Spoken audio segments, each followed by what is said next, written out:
Assalamualaikum warahmatullahi wabarakatuh, Bu ya. Waalaikumsalam warahmatullahi wabarakatuh. Bagaimana kabarnya pagi hari ini? Alhamdulillah sehat. Semoga para pendengar semuanya juga senantiasa mendapatkan kesehatan lahir dan batin. Amin. Amin, amin, amin, amin. Sehingga bisa menjalankan aktivitasnya dengan sempurna, baik, amin, dan sesuai dengan yang diinginkan dan yang diridhoi oleh Allah Subhanahu wa taala. Amin. Amin, amin, ya rabbal alamin. Dan baik sahabatku semua ya, mari kita sama-sama simak penjabaran tentang tema kita pada pagi hari ini, yaitu seputar perayaan ataupun peringatan Natal dan Tahun Baru yang akan dibawakan langsung oleh guru kami, Buya Yahya dari Lembaga Pengembangan Dakwah Al-Bahjah. Kepada beliau kami persilahkan beliau. Bismillahirrahmanirrahim. Assalamualaikum warahmatullahi wabarakatuh. Waalaikumsalam warahmatullahi wabarakatuh. Alhamdulillah alladzi adhara al-haqqa fi lisani ahibbaihi wa ja'ala quluba asfiyaihi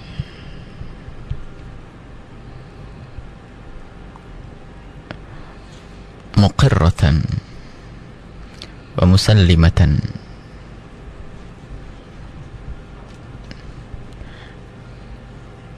bihadzal haqq. Wassalatullahi wassalamu ala habibina syafi'ina wa maulana sayyidina Muhammad wa ala alihi al-mutahharin wa ashabi tayyibin wa tabi'in lahum bi ihsanin ila yaumiddin. Allahumma akrimna bil ilmin nafi', akrimna ya rabbana bil ilmin nafi', akrimna bil ilmin nafi'. Allahumma ya rabbana jannib baina wa baina ma'siyatika kama jannabta baina al-masyriqi wal maghrib. A'inna ya rabbana ala ta'atik, a'inna ala ta'atik, a'inna ala ta'atik. Amma ba'du. Para pendengar yang semoga senantiasa dimuliakan oleh Allah dimanapun Anda berada, baik yang di wilayah Cirebon atau wilayah Blitar, Lumajang, Gresik, dan yang lainnya, Bogor, Jakarta dan sekitarnya, atau yang di luar Jawa yang mengikuti acara ini. Semoga kebersamaan Anda ini adalah tanda kebersamaan Anda kelak bersama Nabi Muhammad sallallahu alaihi wasallam. Dan yang akan kami bahas pada kesempatan ini adalah karena kita ini dihadapkan kepada dua acara besar yang banyak dilakukan oleh hamba-hamba Allah di muka bumi ini, khususnya yaitu di bulan ini, di bulan Desember ini. Ini kalau ikut bulan Masehi, yakni kalau kita sebut bulan Muharram tidak ada sangkut pautnya dengan yang akan kita bicarakan. Muharram adalah bulan Islam khusus, tidak ada tahun Natal, tidak ada di Muharram. Kelahiran Yesus tidak juga dibahas di bulan Muharram. Maka kita bahas ini di bulan Desember ini. Padahal sebetulnya sudah kami kukuhkan mulai kemarin bahwasanya tidak pantas kita itu lebih tahu bulan-bulan Masehi, tapi sementara kita tidak tahu bulan-bulan Islam. Tapi karena kebetulan acara yang akan kita bahas ini muncul atau adanya di bulan Desember, maka kita sebut Desember. Ada dua acara besar di bulan Desember, kemudian Januari, setelah itu Februari juga ada. Jadi banyak rentetan acara-acara besar atau hari-hari besar mereka, hari raya yang dimiliki oleh orang-orang di luar Islam, yang lebih marak di kaum muslimin daripada di kalangan mereka sendiri. Ini adalah musibah besar bagi kita. Kalau musibah kita di dunia sederhana, tapi musibah kita adalah urusan keimanan. Kalau ada orang bangkrut, paceklik, itu sederhana karena urusan dunia. Tapi kalau bangkrutnya iman, ini adalah musibah besar. Jadi kalau negara itu gembar-gembar untuk menolong kemiskinan, ketahuilah kemiskinan akidah ini lebih dipentingkan, semestinya harus untuk diperhatikan. Nah, kita harus tahu lebih dahulu tentang apa sih yang terjadi di perayaan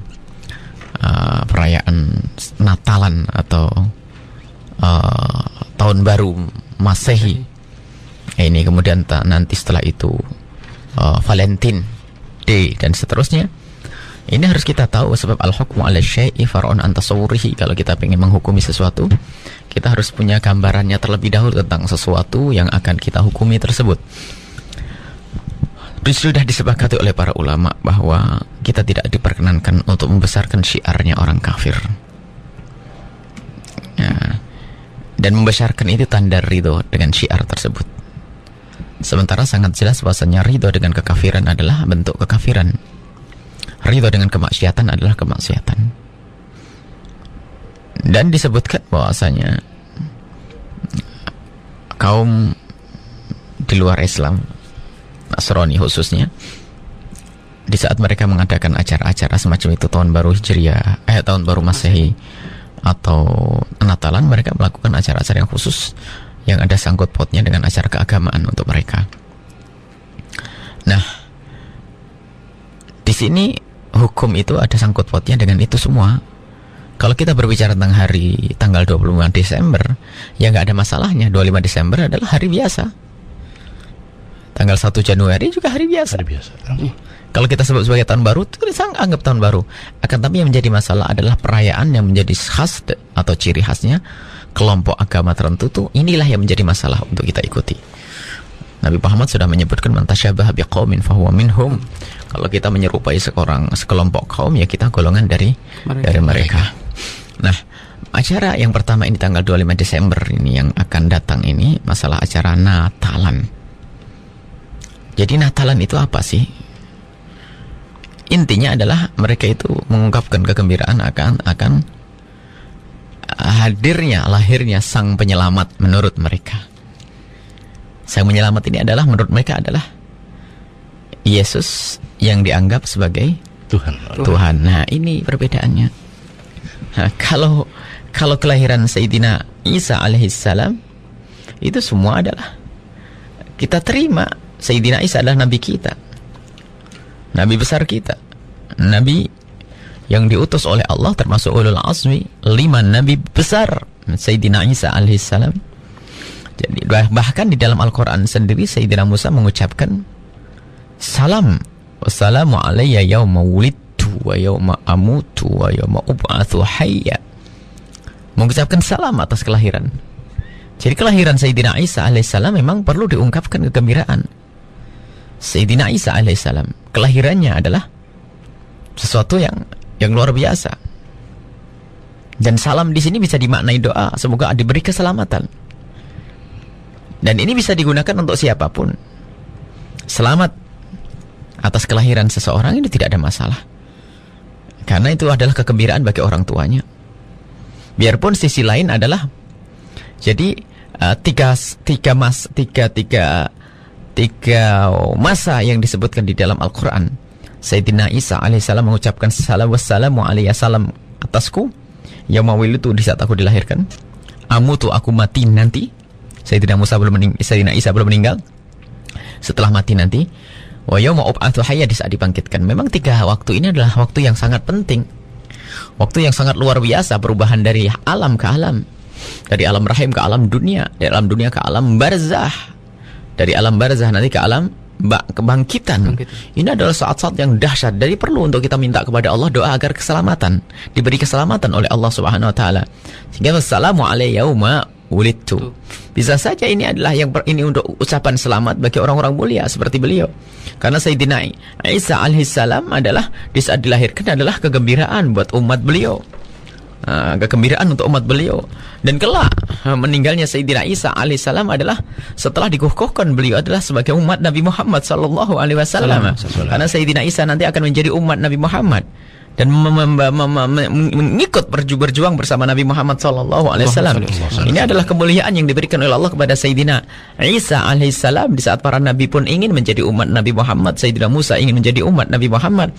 Ternyata Sayyidina Isa alaihissalam dipanjangkan umurnya oleh Allah, diangkat oleh Allah, syubbiha lahu. Jadi yang meninggal itu adalah bukan Sayyidina Isa, Sayyidina Isa diangkat dan setelah itu diturunkan nanti untuk menjadi umat Nabi Muhammad sallallahu alaihi wasallam. Dan nanti di saat digiring di padang mahsyar ternyata beliau juga bersama kelompok umat Nabi Muhammad sallallahu alaihi wasallam. Ini adalah suatu kemuliaan buat Sayyidina Isa alaihissalam. Jadi kalau kita mengucapkan selamat atas kelahiran Sayyidina Isa alaihissalam adalah sesuatu yang boleh-boleh saja, karena wajar, karena mengucapkan kelahirannya orang besar Sayyidina Isa alaihissalam.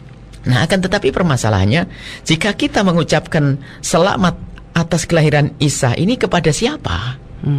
Kalau kepada Anda yang ahli Islam, ahli iman, yakin Anda tidak menganggap Isa adalah sebagai Tuhan. Maka kalau kami mengucapkan selamat atas kelahiran Nabi Isa alaihissalam adalah karena beliau adalah seorang nabi. Tapi di saat Anda mengucapkan kepada seorang yang menganggap Nabi Isa adalah sebagai Tuhan, itu artinya apa? Artinya Anda mengukuhkan selamat atas kelahiran Yesus.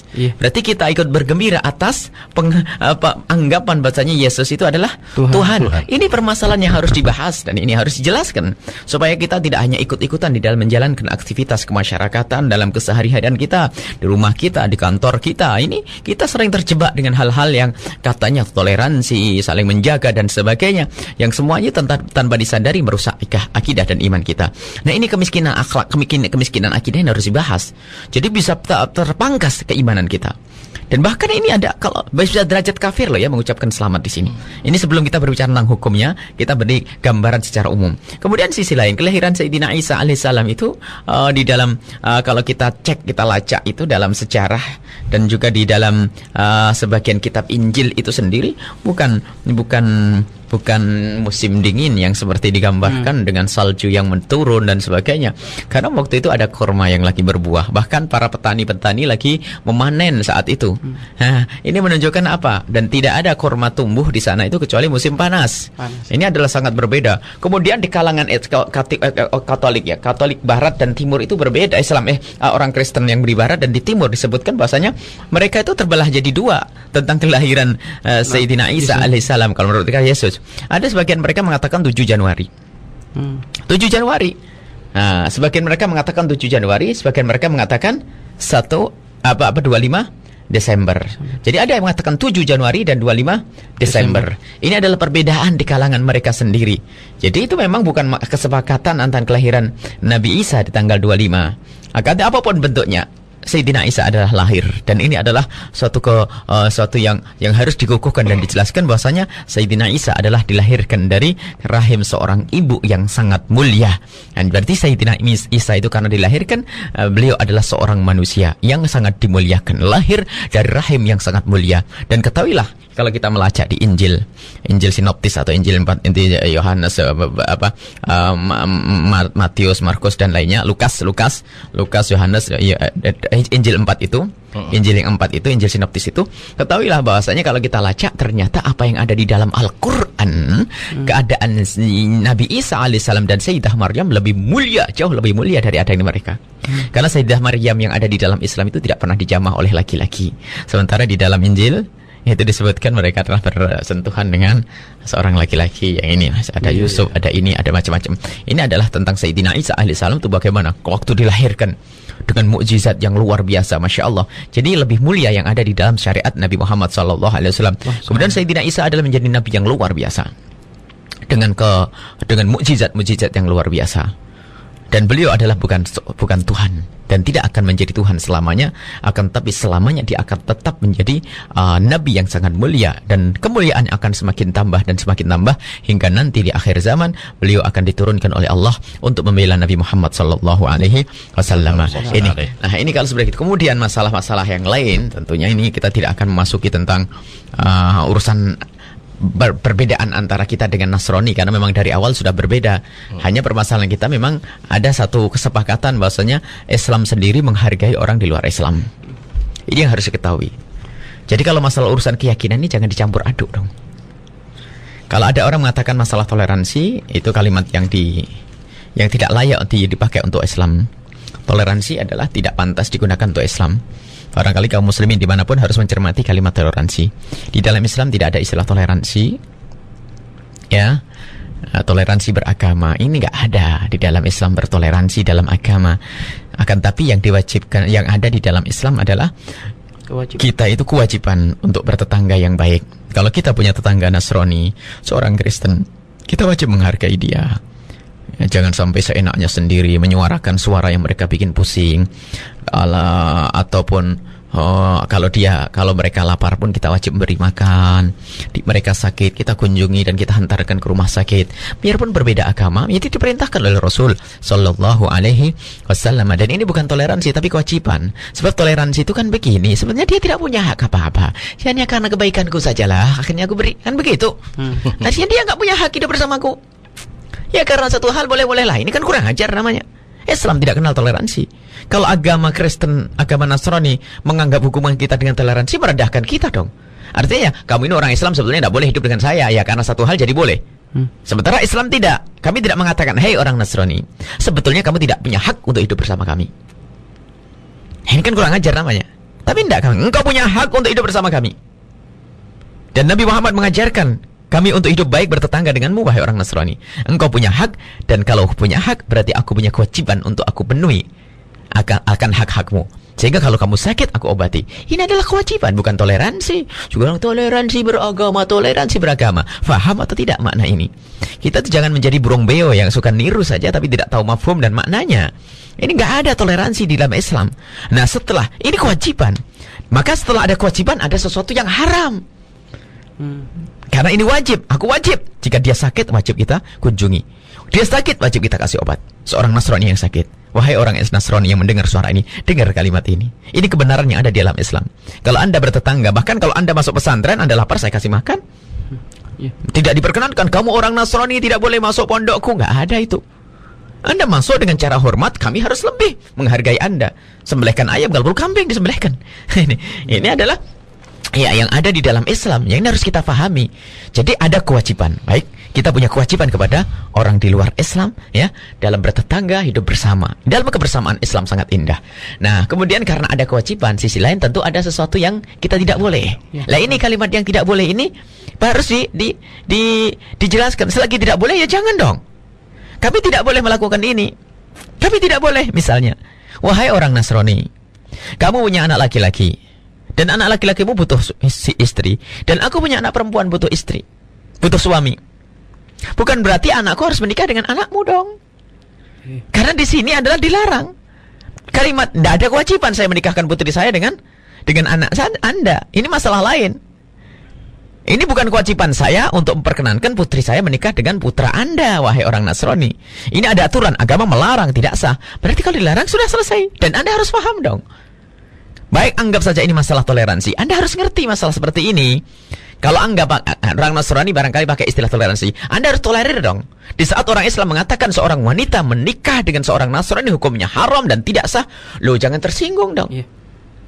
Karena apa? Ini adalah ada aturannya macam-macam. Bahkan kalau Anda punya undang-undang yang sama pun kami tidak tersinggung. Misalnya ada undang-undang di dalam agama Kristen bahwasanya wanita kami tidak boleh menikah dengan orang Islam. Oh ya bagus. Anda punya prinsip dong. Sebab kebahagiaan kan perlu dicari, keserasian, kesamaan. Ini kan perlu dicari. Jangan sampai menikah dengan beda agama, yang satu ke masjid atau ke gereja, kan tidak ketemu. Jadi orang Kristen pun sebetulnya kalau akal sehatnya jalan, dia tidak akan menikahkan putrinya dengan seorang laki-laki yang Muslim, dan tidak akan menikahkan putranya yang Nasrani itu dengan seorang wanita yang Muslimah. Karena tidak akan ketemu di sini. Yang satu tahajudan, yang satu nyebut Tuhan Allah ya Tuhan. Ini kan aneh, tidak ketemu. Nah, ini karena tidak direnungi, kadang-kadang ini yang muncul emosi. Oh, tidak toleransi. Islam ekstrim. Islam tidak boleh begini. Oh, enggak, agama Islam, agama Nasrani pun ada larangan-larangan. Ini mukhatimah sebetulnya, belum kita nyampe kepada urusan Natal. Ya, ini yang harus kita fahami, bahwa ada kewajiban yang harus diberikan oleh seorang Muslim terhadap orang Nasrani yang hidup bersamanya. Sehingga dalam tolong-menolong tidak perlu. Kalau ada orang tabrakan di pinggir jalan, seorang ustadz atau seorang kiai tidaklah bertanya, apa agamamu? Nggak ada itu. Tolong selesai, dapat pahala dari Allah Subhanahu Wa Taala. Nggak pernah Islam mengatakan, kamu kalau menolong tanya dulu agamamu apa. Nggak ada. Rumah sakit Islam sekalipun harus welcome dengan orang Nasrani yang datang ke rumah sakit tersebut. Ini yang ada di dalam Islam, karena itu kewajiban. Tolong difahami makna ini. Tapi nanti ada sesuatu yang haram, yang tidak boleh. Harus haram, tidak boleh, tidak boleh. Dan keharaman yang ada di agama Nasrani pun kami tidak boleh ikut-ikut dong. Kalau agama Nasrani mengatakan haram kami melakukan begini, haram, ya ini urusan dia punya agama. Karena tidak ada sangkut pautnya dengan kita, tidak menyakiti kita.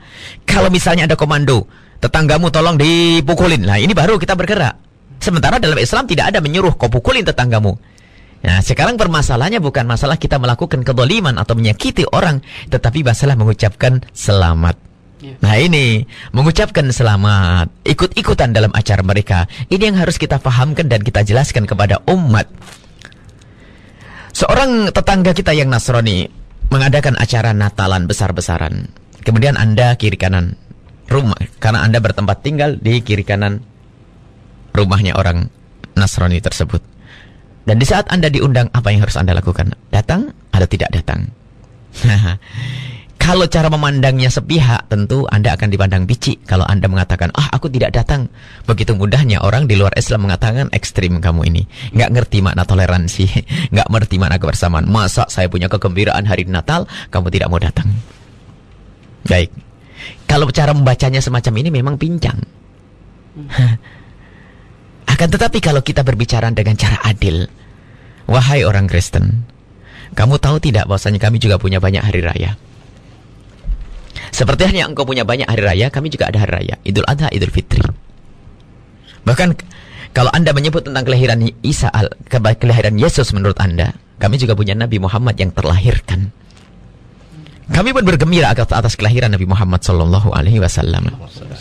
Dan kami pun bergembira di hari raya Idul Fitri dan Idul Adha. Baik. Coba lihat, pernahkah ada fatwa dari kaum muslimin yang mengatakan bahwa orang Kristen yang tidak mengucapkan selamat hari raya harus dibunuh? Tidak. Orang Kristen yang tidak mengucapkan selamat hari raya adalah ekstrim. Ada atau tidak? Orang Kristen yang tidak mengucapkan selamat atas kelahiran Nabi Muhammad adalah perlu ditendang. Nggak ada itu semuanya. Bahkan kalau ada fatwa dari orang Kristen yang mengatakan bahwa haram bagi kami kaum Kristiani untuk mengucapkan selamat hari raya Idul Fitri dan mengucapkan selamat atas kelahiran Nabi Muhammad. Kalau ada fatwa dari orang Nasrani semacam itu, loh, kita hargai dong, ini masalah urusan agama bagi mereka. Nah, umat Islam nyantai dalam hal ini. Sehingga tidak pernah kami ini sibuk. Apakah tetangga kami yang Nasrani itu di hari raya kemarin datang ke rumah, saya tidak pernah ngurusin yang demikian ini. Bahkan benar, kami punya teman orang-orang yang beda dengan kami. Ada, kita pernah punya dialog dengan orang yang berbeda agama, obrolan-obrolan semacam itu ada. Dan mereka tidak mengucapkan hari raya, bahkan undang Maulid Nabi juga tidak datang ke pondok. Kami tidak pernah memikirkan yang demikian. Memang Islam seperti itu. Islam itu menghargai bahasanya itu adalah hak privasi. Ini hak yang sangat pribadi, urusan agama, urusan keyakinan. Jadi jangan dicampur adukkan dong. Nah, kalau sudah paham yang demikian ini, kenapa di saat ada orang Kristen mengadakan acara Natalan, kemudian ada fatwa ulama yang mengatakan mengucapkan selamat Natal adalah haram? Loh, kok heboh? Ini ulama ekstrim, ulama keras, ulama kaku. Oh bukan, ini sama. Dengan kasusnya kami tidak menuntut orang Nasrani untuk mengucapkan selamat hari raya dan selamat kelahiran Nabi Muhammad SAW. Ini. Jadi kalau sudah kita memandangnya dengan cara seimbang begini, insya Allah kelembutan hati akan muncul. Sebab munculnya fatwa bahwasanya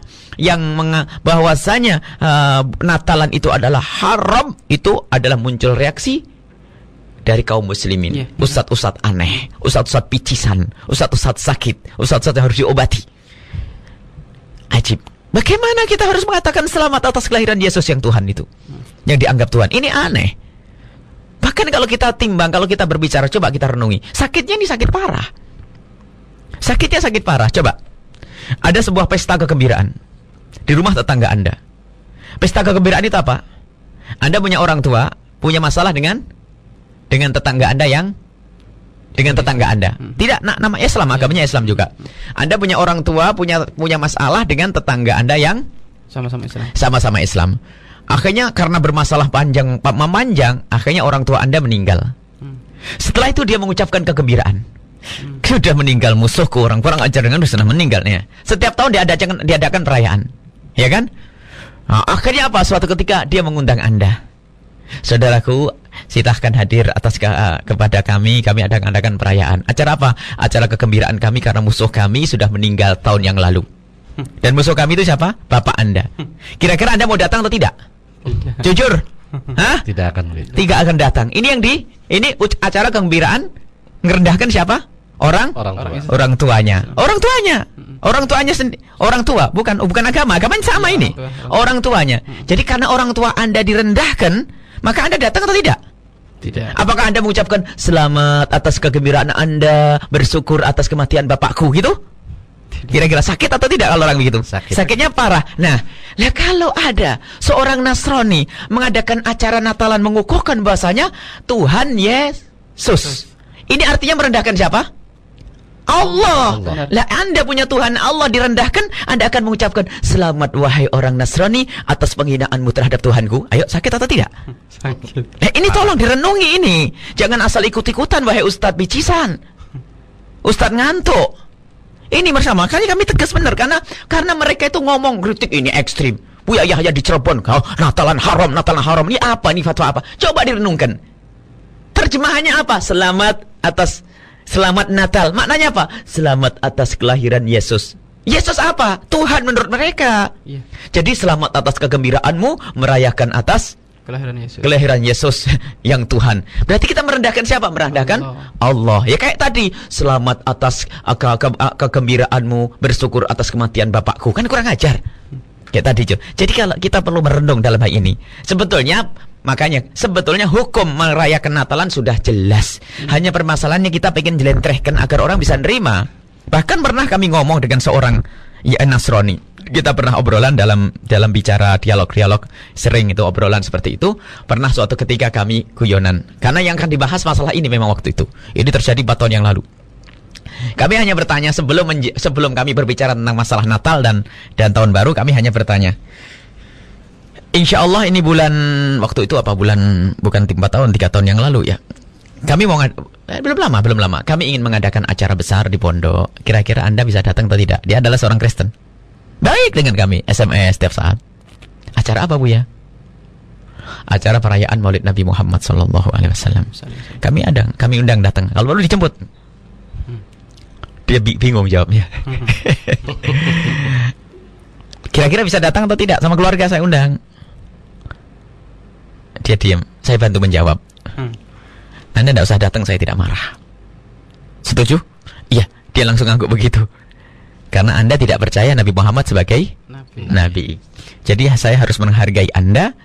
Anda tidak bisa datang karena Anda tidak percaya Nabi Muhammad sebagai Nabi. Cocok? Dia langsung mengatakan, iya Bu ya. Nah, dan memang harus begitu, Anda punya keyakinan. Bahkan Anda tidak boleh datang kalau perlu. Anda fatwakan kepada umat Anda bahwasanya tidak boleh menghadiri perayaan Maulid Nabi karena Anda tidak percaya dengan Nabi Muhammad sallallahu alaihi wasallam. Baik, selesai? Ya, Anda tidak usah datang karena ini berkenaan dengan Nabi saya dan Anda tidak percaya Nabi Muhammad sebagai Nabi. Kalau Anda datang, Anda khianat dengan agama Anda. Setuju enggak? Iya betul, kalau saya datang kan berarti saya kan ikut mengukuhkan Nabi Muhammad. Ya itu hanya ada pemahaman. Jadi itu berarti karena kalau mengukuhkan Nabi Muhammad berarti Anda khianat dengan agama Anda. Cocok? Cocok, setuju. Saya langsung baik. Saya setuju. Itu Anda punya prinsip. Baik. Selesai? Jadi insya Allah Anda tidak usah datang dan kami tidak marah. Ini makna kebersamaan yang harus saya fahamkan kepada umat Islam. Bahasanya kalau tetangga saya yang Kristen tidak datang di hari raya, Maulid Nabi tidak datang, kami tidak boleh marah. Kenapa? Mereka tidak boleh meyakini ini semuanya. Karena ini keyakinan yang ada di dalam Islam. Selesai? Baik. Begitu sebaliknya, kami ngomong. Karena waktu itu adalah beriringan. Bulan Januari itu ada beriringan kalau tidak salah. Berarti Natalan seminggu depan ini saya tidak akan mengucapkan selamat Natal dan tidak akan datang acara Natalan kepada Anda. Gimana? Oh ya tidak apa-apa Bu ya, boleh. Bahkan saya katakan haram. Gimana? Ya nggak apa-apa karena Bu ya kan tidak percaya kalau Yesus Tuhan. Yes. Oh iya, berarti fatwanya dia yang saya pegangi bahwa mengatakan haram orang Kristen tidak marah. Yang marah ini Islam liberal, Islam ngaco, Islam bicisan ini. Orang Kristen sendiri tidak marah waktu kami katakan bahwa mengucapkan selamat Natal adalah haram. Mereka mengatakan, ya tidak apa-apa Bu, karena Bu ya tidak percaya kan? Sudah, selesai. Baik, selesai. Ini karena permasalahan kadang kita tidak renung. Jadi dalam beragama tidak boleh ngikut-ngikut saja. Nah, ini ada. Jadi selesai. Mengucapkan selamat Natal hukumnya adalah haram. Anda renungi tadi. Ini dari awal. Jadi kami cerita panjang lebar itu hanya ingin membawa orang agar sampai pada kesimpulan bahwa mengucapkan selamat Natal adalah haram. Ikut-ikutan merayakan perayaan mereka adalah membesarkan syiar mereka juga haram. Dan kalau meyakini Yesus itu adalah Tuhan, murtad langsung, selesai. Nah, kemudian merayakan yang namanya tahun baru Masehi juga haram, karena ini adalah syiarnya orang kafir, dan ini tidak usah ragu lagi. Dan ini fatwa ulama-ulama sudah sangat jelas. Fatwa ulama sangat jelas, kecuali ulama picisan yang bingung tadi. Dan ada gitu saja nggak boleh, terus mau apa? Ini sudah sangat jelas di lentreh tadi. Cuman kadang-kadang kalau tidak pakai renungan begini, orang ya saja gini saja kok nggak boleh, gini saja kok nggak boleh, gini saja. Tapi dibuat perumpamaan, orang akan paham. Jadi sudah pada kesimpulan bahwa kalau Anda mengucapkan selamat Natal, hukumnya haram. Di toko Anda tidak usah Anda tulis. Di kantor-kantor Anda tidak usah Anda tulis selamat Natal. Karena apa? Kita pun tidak pernah menuntut orang Nasrani untuk menempelkan selamat Hari Raya Idul Fitri di kantor-kantor kita. Ini adalah, jadi mohon maaf. Kemudian satu hal lagi, kalau memang kita harus pakai istilah toleransi, sebenarnya kami kan tidak menginginkan kalimat itu, kan tidak cocok buat Islam. Kalau kita harus pakai istilah toleransi, toleransi itu maknanya begini. Toleransi itu bukan menuntut orang agar ngikut saya. Toleransi itu memahami jika orang tidak bisa ikut saya paham atau tidak. Itu loh toleransi. Toleransi itu begini, jika ada orang Nasrani tidak mau mengucapkan selamat Hari Raya, saya memahami dia. Itu toleransi, bukan kamu harus ngikut saya. Itu toleransimu, nggak bener ini. Jadi toleransi saya itu gimana, harus paham. Toleransi adalah jika engkau tidak bisa bersama kami, saya maafkan. Bukan ente harus bersama kami. Kalau toleransi maknanya ente harus bersama kami, kacau, nggak ketemu. Sehingga nanti harus besok orang Islam ke gereja, hari Ahad ke gereja, hari Jumat ke masjid, nggak ketemu. Karena apa? Toleransi disalah artikan. Toleransi maknanya kamu harus ikut aku. Bukan. Toleransi itu begini. Jika kamu tidak sesuai dengan saya, di saat kamu tidak sama dengan saya, maka saya memaafkan Anda. Lah ini, di saat Anda tidak mengucapkan selamat Hari Raya Idul Fitri, maka saya maafkan Anda, karena Anda tidak meyakini ini hari raya. Di saat Anda tidak menghadiri acara Maulid Nabi kami pun memaafkan Anda. Ini adalah toleransi. Toleransi yang harus yang bisa kita yang harus dihadirkan. Nah, berbeda, jangan sampai termasuk begini. Kalau kami tidak mengucapkan selamat Natal, kami mengucapkan selamat Natal itu, maka di saat kami tidak mengucapkan selamat Natal, Anda tidak boleh marah. Anda tidak bisa menuntut kami untuk mengucapkan selamat Natal, wahai orang Nasrani. Anda tidak boleh marah kepada kami di saat kami tidak mengucapkan selamat Natal. Kalau Anda marah, berarti Anda tidak ngerti toleransi. Berarti Anda menuntut kami bersama Anda. Jadi toleransi maknanya memahami di saat Anda tidak bisa bersama kami. Ini toleransi. Bukan toleransi Anda harus bersama kami. Tolong pahami. Toleransi maknanya adalah memahami. Kami harus memahami Anda. Bukan kami mewajibkan Anda bersama kami. Kami memahami Anda yang berbeda dengan kami. Kami memahami Anda yang tidak bisa bersama kami. Itu toleransi. Kalau Anda harus bersama kami, ente ekstrim. Anda ekstrim. Anda memaksa orang harus sama Anda. Gak bisa dong begitu. Misalnya Anda punya tetangga gak benar, ngomong yang enak-enak, Anda memaafkan. Itu Anda hati lembut. Bukan, kamu harus diam, mulutmu kurang ajar kamu. Lah ini Anda tidak mengerti mana toleransi. Jadi toleransi adalah Anda tidak boleh menuntut dia bersama Anda. Toleransi adalah Anda tidak boleh menuntut dia untuk bersama Anda. Tapi toleransi itu adalah Anda memahami orang yang berbeda dengan Anda. Makanya orang Kristiani Anda harus paham. Di saat kami berbeda dengan Anda, urusan Natalan kami tidak mengucapkan selamat Natal, maka kami berbeda dengan Anda. Maka di saat seperti itu Anda jangan menuntut kami. Anda jangan menuntut kami untuk ini. Maka ini yang harus kita fahamkan. Kalau memang istilah toleransi harus dihadirkan. Selesai, mengucapkan selamat Natal adalah haram. Dan mutlak keharamannya, tidak ada perbedaan di sini. Ada kol. Ada kol batil dan nol hak. Yang satu perkataan yang salah dan yang batil. Itu batil dan yang benar. Jadi mengucapkan selamat Natal hukumnya adalah haram. Dan jika meyakini hukumnya adalah murtad. Jangan ragu wahai para asatid, wahai para ustadz ngomong yang demikian. Nggak perlu basa-basi. Tidak pernah. Orang Kristen kami ceritakan tadi adalah tokoh di Cirebon. Itu tidak marah dengan kami waktu kami mengatakan mengucapkan selamat Natal kepada Anda bagi kami haram. Tapi kalau Anda butuh duit, pinjam saya kasih nanti. Kan begitu. Jadi ini adalah masalah lain. Ini baik, ini saja yang bisa kami hadirkan. Masalah ini sebenarnya sederhana, kesimpulannya adalah itu adalah haram, wallahu a'lam bishawab. Dan sepertinya sudah ada beberapa pertanyaan yang sudah masuk nih Kang dibacanya. Hanif ya. Ya. Mungkin kita bacakan saja langsung ya. Baik, ada di 046 belakangnya, yaitu ada Ana ya. Assalamualaikum warahmatullahi wabarakatuh Buya, katanya. Waalaikumsalam warahmatullahi wabarakatuh. Saya mau nanya, katanya Buya, trompet, kembang api dan semacamnya, katanya itu identik dengan Natal dan Tahun Baru. Namun jika kita pakai untuk acara-acara keislaman, boleh tidak, katanya Buya? Bismillahirrahmanirrahim.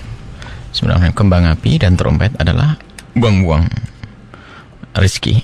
Pertama itu menyerupai, dan itu memang ciri beribadahnya. Jadi trompet itu adalah ciri beribadahnya orang di luar Islam. Bahkan dulu ada di zaman jahiliyah itu, mereka itu kalau beribadah mengitari Ka'bah dengan bersiul ya. Ini adalah serupa dengan yang demikian itu. Jadi tidak boleh kita mengikuti itu, ciri khasnya orang-orang di luar Islam. Maka meniup trompet untuk acara kita pun tidak semestinya ya. Tidak diperkenankan yang demikian, maka hukumnya adalah haram. Nggak usah trompet-trompetan ya. Daripada beli trompet, mungkin beli nasi jamblang sajalah kalau orang di sini. Kalau nasi pecel di Blitar sana, ini nggak usah pakai trompet. Kembang api dan petasan-petasan itu juga mubadir, tidak diperlukan, dan mubadir itu adalah tidak diperkenankan, hukumnya haram. Banyak fakir miskin yang membutuhkan. Kita ingin mengadakan acara-acara, misalnya kalau kita merayakan tahun baru Hijriah misalnya, barangkali beliau ingin bertanya, gimana kalau tahun baru Hijriah kita meramaikan dengan kembang api dan sebagainya. Kita bukan seperti itu caranya. Kita merayakan tahun baru Hijriah, merayakan Maulid Nabi Muhammad SAW adalah dengan kemuliaan, dengan sesuatu yang diajarkan oleh Rasulullah. Membaca sholawat yang banyak, berzikir yang banyak, membaca sejarah Nabi yang banyak, bukan meniup trompet atau kita menyalakan kembang api atau petasan. Ini bukan. Itu bukan ibadah sama sekali. Syiar tidak di situ. Syiar itu dengan ibadah.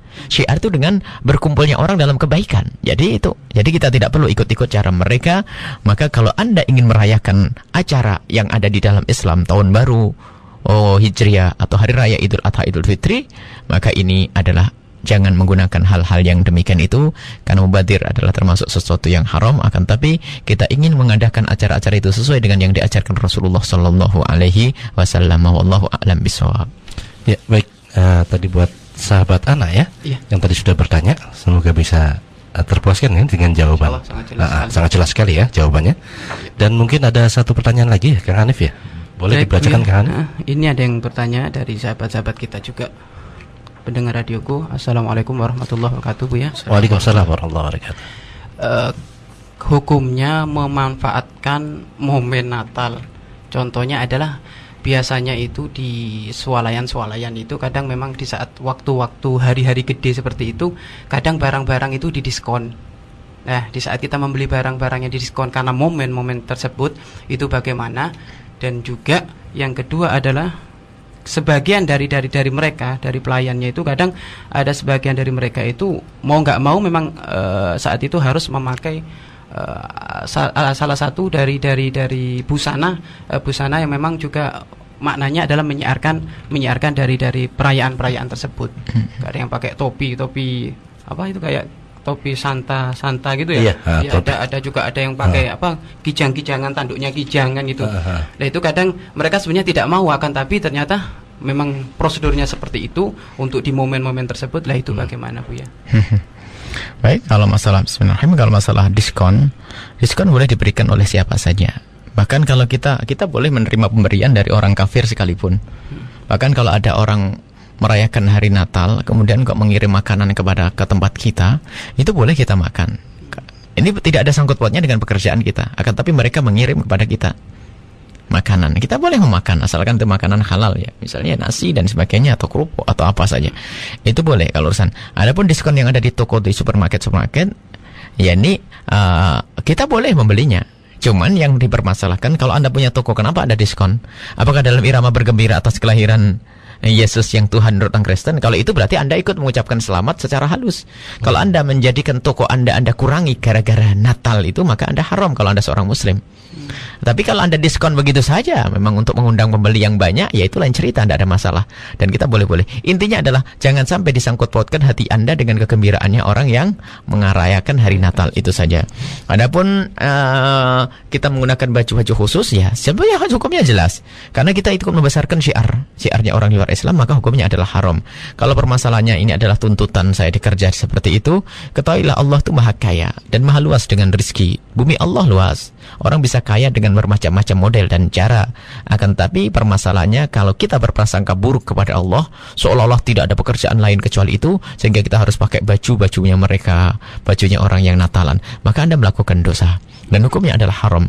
Tidak ada tawar hal-hal ini jelas kok. Nah, kemudian kalau permasalahannya kami ini sangat terpaksa dan sebagainya. Terpaksa itu kalau memang Anda tidak melakukan, Anda akan dibunuh misalnya. Anda tidak makan ini. Jadi intinya itu adalah satu kesalahan. Kalau ada di antara kita yang masih melakukan yang demikian, hadirkan di hati Anda kebencian dengan apa yang Anda lakukan. Anda tidak suka, Anda tidak ridho, lalu minta kepada Allah, semoga Allah membebaskan Anda daripada pakai baju yang begitu-begitu. Semoga Allah memindahkan Anda ke tempat yang mulia. Terus minta kepada Allah, insya Allah Allah pasti, bukan insya Allah ini, karena Allah sudah berjanji, waladina jahadu fina lanahdiyannahum subulana. Kalau kami mengatakan ya insya Allah, tapi kalau janji Allah, waladina jahadu fina, yang berusaha mencari jalan kebenaranku, niscaya akan aku beri petunjuk. Ini firman Allah SWT. Pasti Allah akan berikan petunjuk kepada Anda kapanpun waktunya. Jadi Anda yang kerja di supermarket atau serba yang harus melakukan yang demikian, istighfar yang banyak di hari itu, dan bercita-citalah untuk bisa menghindar dari ini semua, maka Allah akan membantu Anda. Wallahu a'lam bishawab. Ya, baik, tadi jawabannya Kang Hanif ya. Semoga bisa buat sahabat yang tadi bertanya ya, bisa puas ya dengan jawabannya dan sangat jelas sekali.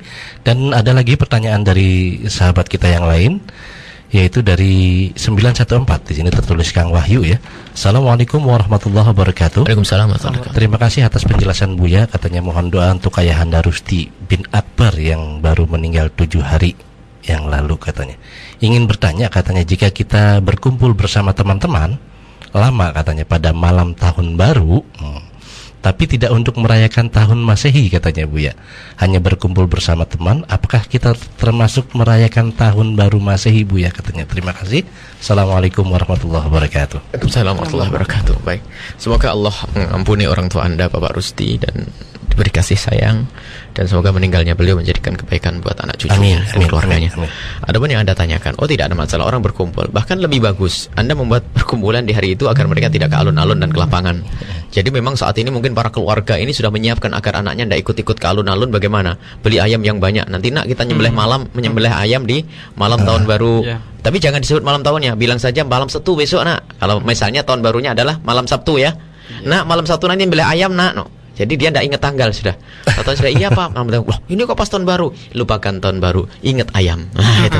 Kita yang beli ayam. Jadi bisa membuat acara untuk mengalihkan mereka agar tidak mereka merayakan, mengagungkan syiarnya orang di luar Islam. Maka itu boleh-boleh saja dan tidak ada masalah apa yang Anda lakukan, asalkan memang tidak tujuan untuk merayakan tahun baru Masehi. Wallahu a'lam bishawab. Baik, buat sahabat tadi ya sudah jelas ya. Insya Allah, asal dengan niatan kita untuk memerangi ya. Iya benar. Agar jangan sampai kita ikut keluar dan berkumpul bareng dengan mereka yang merayakan tahun baru ya, Kang Hanif ya. Baik, ada pertanyaan lagi, Kang Hanif? Ya, ini ada telepon. Oh, ada telepon masuk ya. Iya. Baik, kita angkat dulu telepon yang sudah masuk. Halo, assalamualaikum. Halo, assalamualaikum. Halo. Iya, halo, assalamualaikum. Waalaikumsalam. Assalamualaikum Buya. Waalaikumsalam warahmatullahi wabarakatuh. Assalamualaikum Kang Hanif. Waalaikumsalam. Waalaikumsalam warahmatullahi wabarakatuh. Assalamualaikum Kang Han. Iya, waalaikumsalam warahmatullahi wabarakatuh. Tadi Buya kan menjelaskan ini masalah keharaman dalam ikut merayakan perayaan Natal dan Tahun Baru. Tingkatan keharamannya dengan orang yang makan barang yang benar-benar diharamkan itu lebih tinggi mana tingkatannya Buya? Baik. Dengan makan barang haram ya? Iya, tingkatannya kalau ibarat orang sekolah kelas berapa gitu, ikut merayakan itu dengan makan barang yang benar-benar haram. Iya, baik. Yang kedua, ini Buya, kalau ada orang sholat berjamaah berdua, pada saat itu datang serombongan orang kira-kira 10 orang. Bagaimana posisinya ini? Posisi tadi kan 2 orang. Karena datang langsung sekali 10 orang, apakah jadi 10 nanti ada yang makmumnya sama itu imamnya mundur atau bagaimana? Terus gitu. Yang ketiga Buya,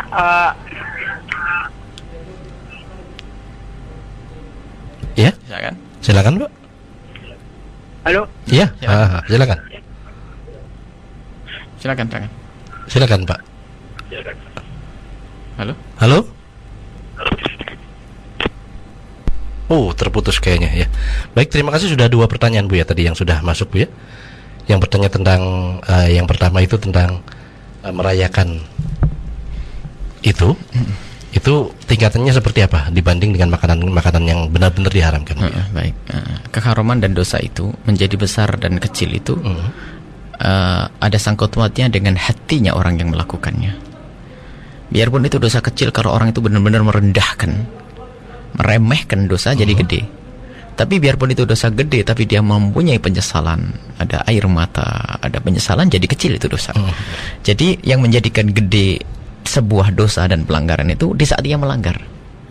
Misalnya ada orang memecahkan kaca karena dia teledor, ya kan? Dia memang orangnya teledor, misalnya bawa kayu seenaknya sendiri, akhirnya nyinggung ke kaca, pecahkan, dosa dia, salah kan? Ya. Karena dia teledor. Tapi kalau ada orang dengan sengaja bawa palu, abah ini aku pecahin ya, cedar. Kurang ajarnya adalah meningkat lebih tinggi lagi. Padahal sama-sama kacanya pecah ya. Nah ini jadi yang menjadikan pelanggaran lebih gede seperti itu. Karena tingkat hatinya itu di dalam melihat dosa itu. Nah, adapun kalau memang sama-sama misalnya, ya pokoknya dia melakukan begitu saja. Tentunya yang ada sangkut pautnya dengan syiarnya orang kafir ini lebih gede dong. Misalnya, jangan disamakan dengan riba. Riba itu adalah dosa gede. Kemudian makan babi juga dosa gede. Semuanya dosa berat. Cuman kalau bandingannya, kalau orang makan babi itu adalah pribadi. Antara dosa dia dengan Allah, dia makan babi begitu saja. Tapi kalau urusan syiar itu membawa orang lain. Anda pergi, ponakan ngikut kan? Waktu ponakan ngikut, pamannya yuk nganterin dong. Masa dia berangkat sendiri? Macam-macam itu. Jadi ini dosanya menjadi gede karena membawa hal lain. Tapi kalau Anda makan babi, misalnya ada sembunyi diam-diam ya, Anda beli bakso yang ada babinya, enak bener nih kan menurut Anda dosa kepada Allah. Ini tapi Anda pribadi. Nah ini. Tapi kalau Anda pakai kopiah putih ke tempat toko bakso babi tersebut, nah orang pada ke situ, ini lain lagi, jadi gede dosanya. Jadi menjadikan dosa gede itu pengaruhnya kepada lingkungan Anda dan orang di sekitar Anda. Makanya mengangkat syiarnya orang kafir gede, lebih gede secara umum. Tapi jangan remehkan dosa dong. Wah ini gede berarti kalau cuma makan babi aja mah kecil deh. Nggak begitu, bukan. Cuman kalau dibanding memang dosa yang membawa orang lain itu adalah menjadi gede. Sehingga Anda menempelkan sebab hadirilah acara perayaan tahun baru Masehi di alun-alun ini. Anda menempelkan sekali, yang baca 200 orang, lihat. Ya sangat beda dong dengan orang makan babi. Ya. Apalagi kalau sudah mengucapkan Natal nanti ada diyakini kebenarannya mereka, kafir, naudzubillah. Jadi tingkatannya seperti itu. Jadi secara umum kalau dianggap dalam hati yang sama, maka dosanya merayakan Natal, ikut Natal dan tahun baru Masehi adalah lebih gede daripada makan makanan kayak daging babi dan sebagainya. Kenapa demikian? Karena ini adalah ada sangkut pautnya dengan orang lain, mengangkat syiarnya orang kafir. Daging babi adalah haram. Ya, tapi makanya jangan meremehkan haram. Cuma kan secara umum haram, daging babi adalah haram disebutkan oleh Al-Qur'an, ya kan? Tetapi mengagungkan kekufuran lebih gede lagi kan, membawa orang lain ini. Masya Allah, ini Allahu a'lam bishawab. Kemudian yang kedua adalah apa? Yang kedua tentang ini Bu ya, tadi berjamaah berdua, kemudian kedatangan masbuk 10 orang. Baik, dilihat posisi imam itu seperti apa. Kalau posisi imamnya itu imam bisa maju, jadi kan begini kasusnya. Kalau kita melakukan sholat berjamaah jika berdua, dan ini adalah tidak cermatnya sebagian orang membaca kitab fikih. Jadi kalau sholat berjamaah itu biasanya, bahkan kami perhatikan santri-santri sekalipun di sebagian tempat itu begitu tidak perhatian dengan cara sholat berjamaah yang benar. Nah, misalnya sholat berjamaah kalau berdua itu bukan imamnya di depan, baru makmumnya di belakangnya imam, persis begitu bukan. Nah, ini kalau imamnya dengan makmum berdua saja, maka imam dengan makmum jajar, persis jajar. Makmumnya ada di kanannya, imamnya ada di kirinya. Cuman nanti setelah itu imamnya maju sedikit. Lah kemudian kalau ada orang lain datang, ini bisa langsung di kirinya. 1-2 sama. Cuman yang dilihat adalah imamnya nanti bakal maju atau makmumnya yang bakal mundur. Nah, kalau ternyata nanti imamnya yang bakal maju, sangat jelas 10 orang tadi jajar langsung bersama imam. Kemudian imamnya setelah itu apa? Maju menjauh sekitar 3 dhiro agar kemudian yang antara makmum yang paling kanan tadi, makmum yang di kanan imam dengan makmum yang di kirinya imam mendempet, merapat. Nah, kalau memang harus mundur, itu adalah sama saja, tidak ada masalah. Anda jajar Allahu Akbar bersama imam, dan setelah itu langsung bersepakat untuk mundur. 1, 2, 3, tidak ada masalah yang demikian ini. Kalau memang yang pertama misalnya imam makmum yang ketika takbir Allah Akbar langsung mundur, Anda ikut di belakangnya langsung. Jadi memang aturannya semacam itu. Karena mungkin sekali belakangnya sempit maju ke depan, atau belakang yang longgar pergi ke belakang. Jadi intinya nanti menjadi kalau barisannya makmum lebih dari 2, lebih dari 1, maka imam di depan, makmumnya adalah di belakang. Ini saja. Jadi boleh Anda langsung jajar di situ boleh, atau langsung satu yang bergabung kemudian setelah itu mundur, dan Anda pun sama mundur bersama mereka. Yang 10 itu mundur. Jadi tidak ada masalah kayak begitu. Mungkin yang digambarkan, lo ke 10 kan repot, tidak repot. Tidak repot, tidak repot. Lakukan ini semua tidak repot. Baik Bu, ada telepon lagi yang sudah masuk Bu ya, kita angkat saja. Halo, Assalamualaikum warahmatullahi wabarakatuh. Waalaikumsalam. Ya, dengan siapa di mana Bapak? Dari Pronggol ya. Assalamualaikum Bu ya. Waalaikumsalam warahmatullahi wabarakatuh. Mau tanya hukum apa seorang imam makmuman sholat zuhur maupun asar, imam itu tidak mengeluarkan suara, baca suratnya maupun Fatihahnya. Sholat zuhur Pak ya? Zuhur sama asar. Zuhur maupun asar biasanya itu imam itu enggak mengeluarkan suara baca surat maupun Fatihahnya. Itu. Minta penjelasan. Kedua, saudara saya itu kan kawin dengan orang Nasrani.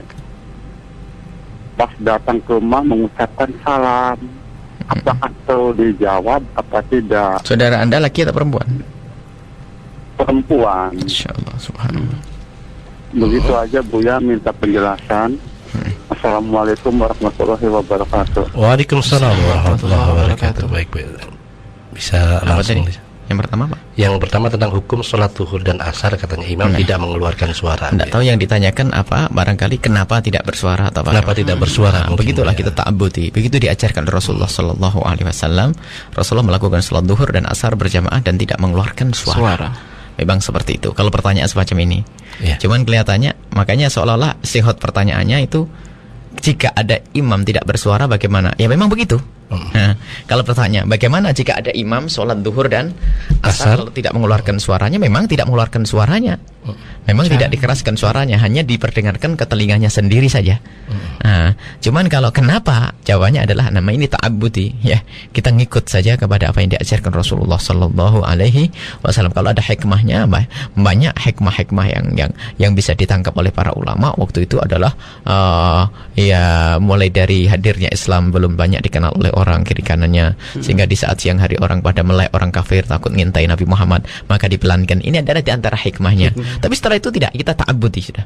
Ta'abbudi, ngikut apa yang diajarkan oleh Rasulullah seperti itu dan kita ikut. Ya, kalau ada orang mengeraskan suara waktu zuhur dan asar, sah sholatnya, tapi tidak menjalankan sunnah Nabi Muhammad sallallahu alaihi wasallam. Kemudian yang kedua, ada seorang saudari yang menikah dengan orang Kristen, kemudian datang mengucapkan salam. Apa yang harus dilakukan? Ada yang perlu dibahas, bukan salamnya. Pernikahan saudari Anda itu adalah tidak sah. Itu yang harus kita pikirkan lebih jauh, lebih dalam lagi. Karena dia terjadi zina terus kalau menikah dengan seorang Nasrani. Ini yang perlu kita pikirkan, bukan masalah salamnya. Kalau masalah sepele sedikit, tapi ini pernikahannya itu adalah tidak sah. Dan dia akan melakukan dosa setiap saat, Masya Allah. Dan harus ada ketegasan dari para wali, saudara jika melihat seperti itu. Dan mungkin ada yang mendengar ini, mendengar atau pernah punya cerita atau punya saudara yang punya pengalaman semacam ini, segera dibebaskan mereka daripada keharaman. Suaminya suruh masuk Islam atau harus pisah. Dan harus pisah karena tidak terjadi pernikahan. Karena menikah seperti itu, seorang muslimah menikah dengan seorang Kristen, hukumnya tidak disepakati oleh ulama, semuanya tidak ada yang berbeda. Dan terjadi perzinaan, itu semua naudzubillah akan mendapatkan murka Allah. Dan kasih sayangilah dia. Kalau Anda sayang dengan dia, harus Anda bawa kepada kemuliaan. Bukan masalah salam. Masalah salam masih sepele. Kalau dia mengucapkan salam, saudari Anda adalah seorang muslimah. Anda jawab waalaikumsalam. Karena saudari Anda seorang muslimah, ucapkan waalaikumsalam, semoga dia selamat, bisa dijauhkan dari suaminya yang Nasrani. Kan, tapi jika ada seorang Nasrani mengucapkan salam kepada Anda, cukup Anda balas waalaikum saja, dan Anda simpan di dalam hatinya mungkin hidayah atau apa saja. Assalamualaikum, Anda jawab waalaikum hidayah, semoga dapat hidayah. Begitu. Ya, ini adalah cara-cara. Bahkan ada semacam assalamualaikum, assalamualaikum, sam itu adalah sesuatu yang tidak baik. Ya. Atau racun dan sebagainya. Assalamualaikum. Tapi kan begini, lebih bagus didoain dia ya. Assalamualaikum, kita jawab ya. Waalaikum hidayah. Waalaikum, semoga Allah memberikan hidayah kepadamu. Ini adalah cara yang paling baik untuk orang di luar Islam yang mengucapkan salam kepada kita. Baik. Ya, baik Bu ya. Ada lagi pertanyaan Ibu ya dari Blitar ya, yang sudah masuk. Assalamualaikum warahmatullahi wabarakatuh. Waalaikumsalam warahmatullahi wabarakatuh. Ini dari MBS Blitar Bu ya, katanya mau tanya Bu ya, bagaimana jikalau kita tidak ikut merayakan, namun karena ketika kita merayakan hari raya, tetangga itu yang non muslim itu kadang memberikan sesuatu kepada kita. Hari raya Idul Fitri. Hari Idul Fitri, hari raya kita gitu Bu ya. Oleh karena itu, kita memberikan hadiah kepada tetangga kita yang non muslim di saat mereka merayakan Natalan kepada mereka. Apakah itu juga termasuk itibar atau keriduan kepada mereka? Baik Bu ya. Terus yang kedua Bu ya, katanya, ini sih pertanyaan teknis Bu ya. Baik, mungkin itu saja Bu ya. Baik, yang pertama adalah kalau ada tetangga Kristen mengucapkan selamat hari raya, memberikan hadiah, ya Anda terima, itu halal. Akan tapi bukan berarti Anda harus membalas di hari raya Natalnya Anda memberikan hadiah. Kalau Anda ingin membalas kebaikan dia di luar hari Natal, Anda bisa mengirim baju yang bagus, kasih sepeda motor Anda, boleh, tanpa harus hari Natal. Hubungan baik itu tinggal kita pandai-pandai saja. Jujur, kami punya teman di luar Islam, tidak ada masalah, biarpun kami tidak pernah mengucapkan selamat Natal, nggak ada masalah. Tinggal pandainya kita di dalam menyikapi ini. Selagi haram harus kita bisa menghindari. Mungkin ya udah enak lah, karena dia waktu hari raya ngirim hadiah, masa saya nggak ngirim hadiah? Kirim hadiah 5 hari sebelum Natalan, sekarang aja kirim hadiah. Ini saya kasih apa, kayak kambing 2 ya, untuk apa ya, disembelih lah buat anak-anak. Jangan bilang buat Natalan dong, atau nanti setelah Natalan berapa ini. Apa bisa beri hadiah di luar hari itu tersebut, supaya kita tidak difahami oleh dia ikut merayakan yang demikian ini. Jadi bisa saja. Cuman kalau kita memberinya di hari atau memberikan hadiah, apalagi ciri Natal itu di kalangan mereka adalah saling memberi hadiah, membuat manis-manisan, membuat ini, saling mengirim hadiah dan membuat. Jadi ini adalah cara Natal mereka. Maka ada hukumnya adalah haram, tidak boleh memberi hadiah bersama Natalan mereka. Tapi kan balas di waktu yang lain. Kalau hari raya Idul Fitri memberi hadiah, beri nanti hari Idul Adha. Ya gitu. Kasih kambing kasih sembelihkan ayam yang enak, masakin yang enak. Boleh, kita tidak ada masalah yang demikian itu. Wallahu a'lam bishawab. Menerimanya hadiahnya itu Bu ya, apa memang mubah atau gimana Bu ya? Hadiah boleh diterima dari siapa saja. Enggak ada masalah. Biarpun di hari Natal mereka beri hadiah kepada kita, karena kita tidak mengangkat syiar mereka. Karena mungkin ada keyakinan dari mereka harus membagi-bagi kepada di kiri kanan. Nah, ini adalah boleh saja kita terima. Kita tidak boleh kecuali memang benar-benar barang haram, daging babi yang disodorkan untuk kita tidak boleh. Ini atau ini barang haram, misalnya barang riba, barang ini, barang-barang sesuatu yang haram menurut kita diberikan kepada kita tidak boleh. Baik Bu, sudah ada telepon lagi yang masuk, kita terima. Halo, assalamualaikum warahmatullahi wabarakatuh. Mohon radionya dikecilin Pak. Halo, radionya dikecilin Bapak. Halo, assalamualaikum. Waalaikumsalam warahmatullahi wabarakatuh. Mohon radionya dikecilin Ibu. Ya, radio dengarkan dari telepon saja. Bapak Bunya. Ya. Assalamualaikum. Waalaikumsalam warahmatullahi wabarakatuh. Mau bertanya masalah dari keluar tema, nggak apa-apa kan Pak Buya? Mangga saya bilang kata Ibu. Saya udah umur 62 tahun rumah tangga Pak. Tapi belum pernah menikmati kesenangan dari kata-kata yang baik.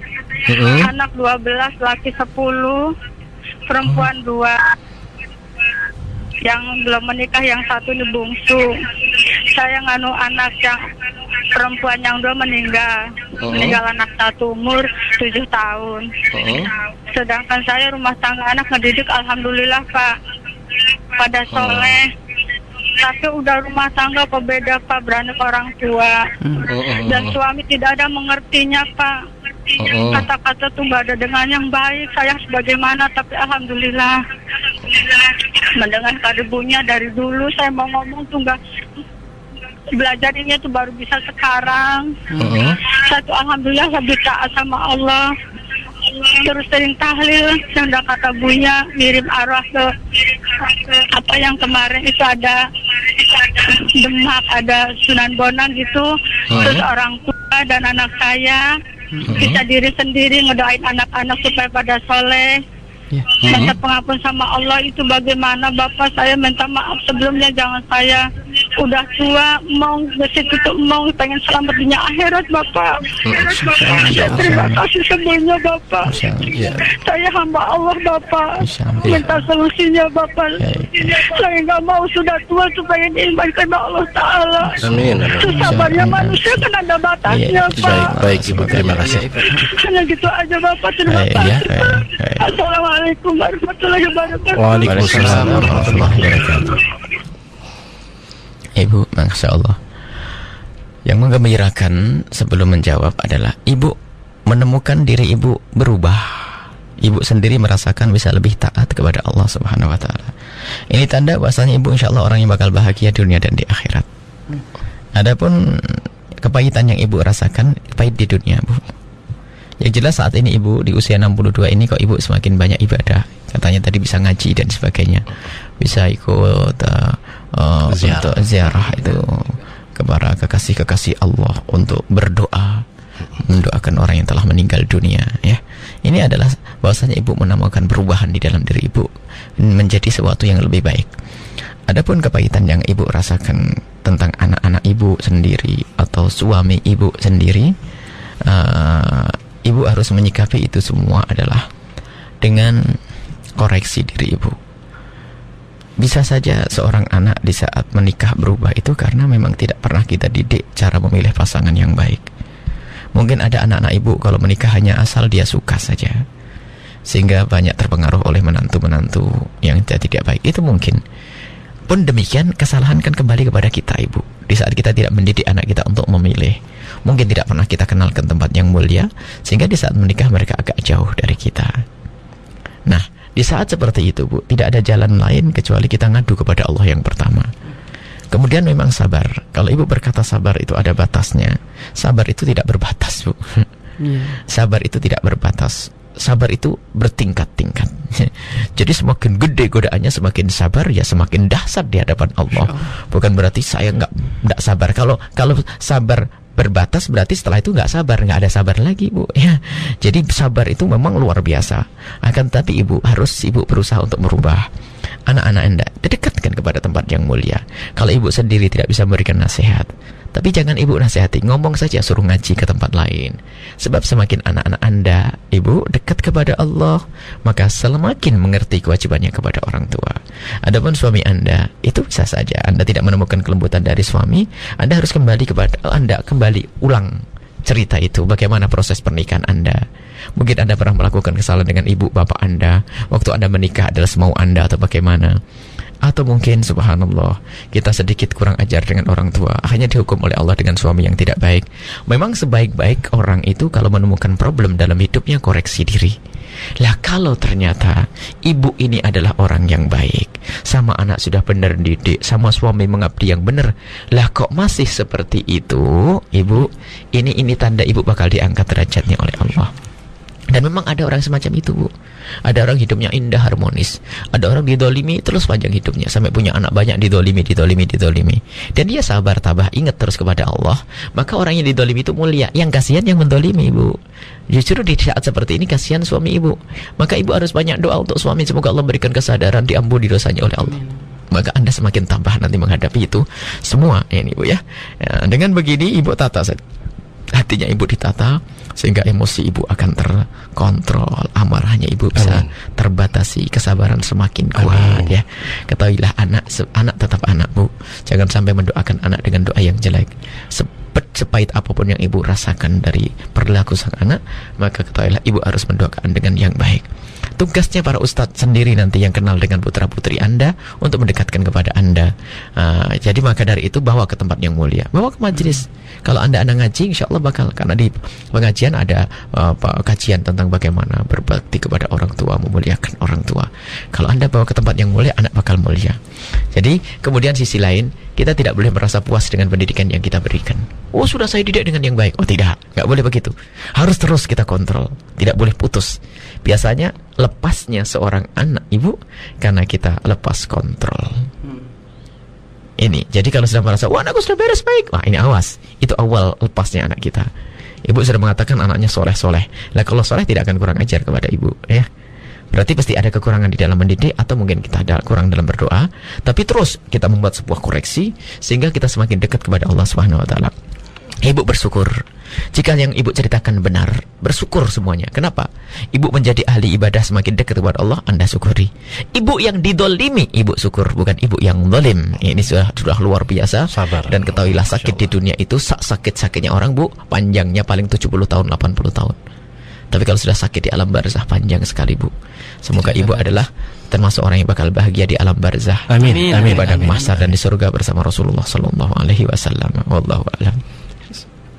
Baik, sahabatku, buat ibu yang tadi ya, semoga bisa lebih ya, lebih meningkatkan lagi kesabarannya, dan mungkin ada satu telepon lagi.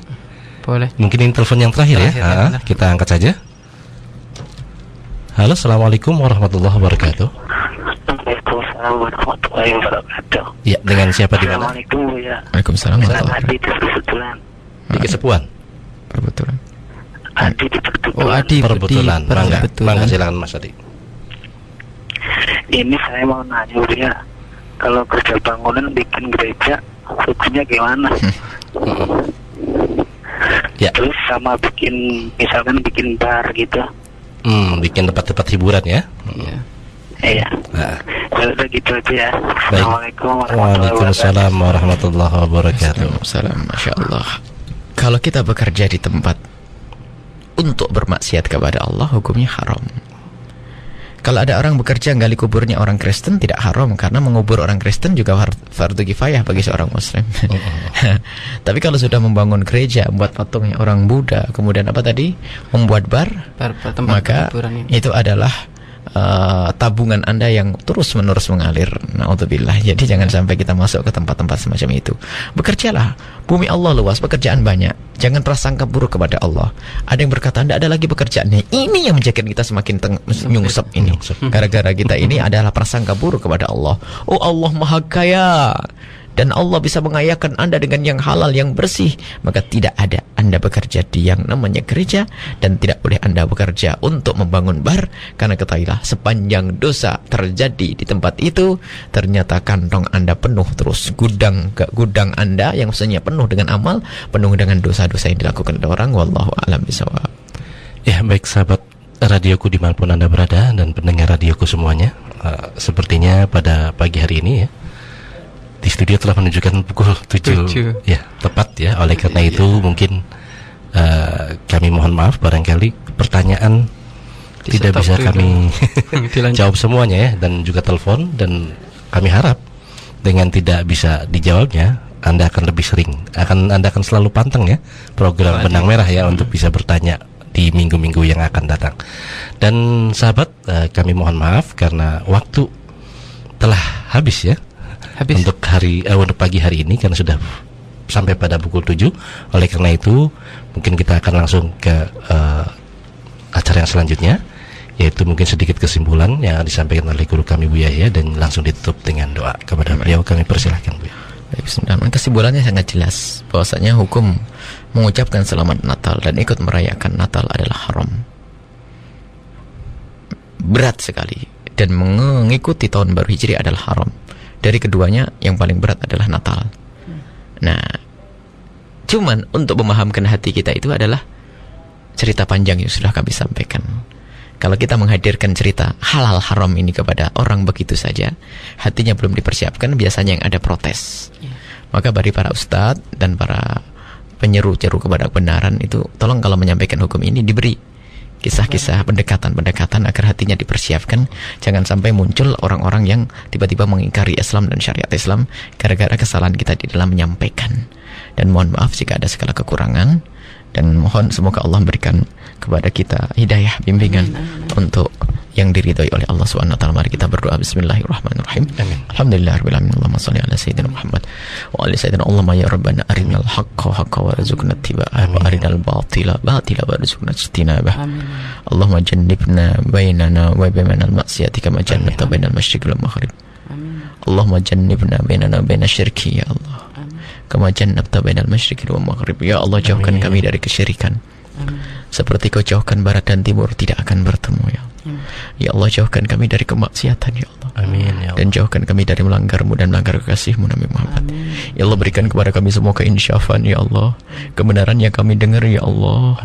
Kebenaran yang kami dengar ya Allah. Berikan kepada hati kami kesadaran untuk bisa menerima kebenaran tersebut ya Allah. Ya Allah, Engkau sungguh Maha Kuasa ya Allah. Amin ya Allah. Ya Allah, ya Allah, dan berikan kepada kami kesadaran. Jika itu kebatilan, mudahkan kami untuk meninggalkan. Amin ya Allah. Ya Allah, saat-saat ini umat banyak tertipu mengikuti gaya hidupnya orang di luar Islam, padahal itu yang diancamkan oleh kekasih-Mu Nabi Muhammad ya Allah. Maka bantulah kami untuk mengikuti sunnah kekasih-Mu Nabi Muhammad. Jagalah iman kami, iman anak-anak kami, akidah anak-anak kami semua ya Allah.